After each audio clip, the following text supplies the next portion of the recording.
গাড়ি বহর কিন্তু খুব ধীরগতিতে আসলে এসেছিল এবং এখন কিন্তু তিনি এখানে যারা আছেন সাধারণ দর্শক তাদের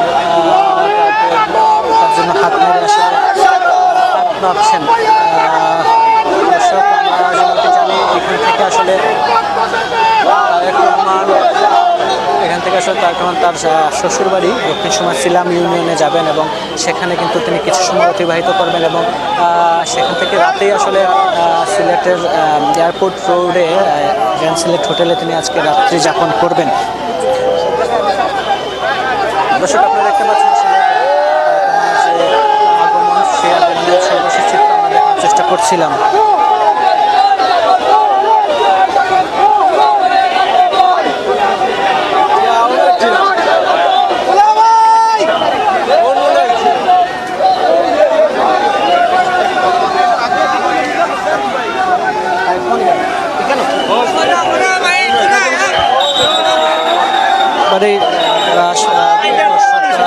দর্শনার্থী রয়েছেন বা ভক্ত রয়েছেন তার খুব কাছেই চলে এসেছেন এবং নিরাপত্তা কর্মীরা আসলে তাকে আসলে এখান থেকে সরানোর চেষ্টা করছেন।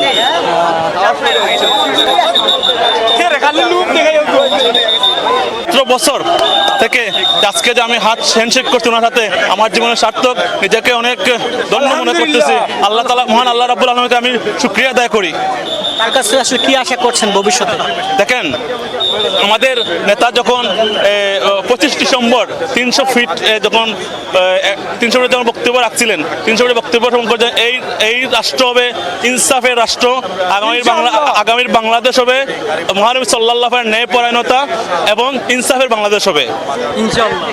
কথা বলে আপনার সাথে তো হাত মিলেছেন, আসলে আপনার অনুভূতি কি এবং তার কাছ থেকে আসলে কি আশা করছেন?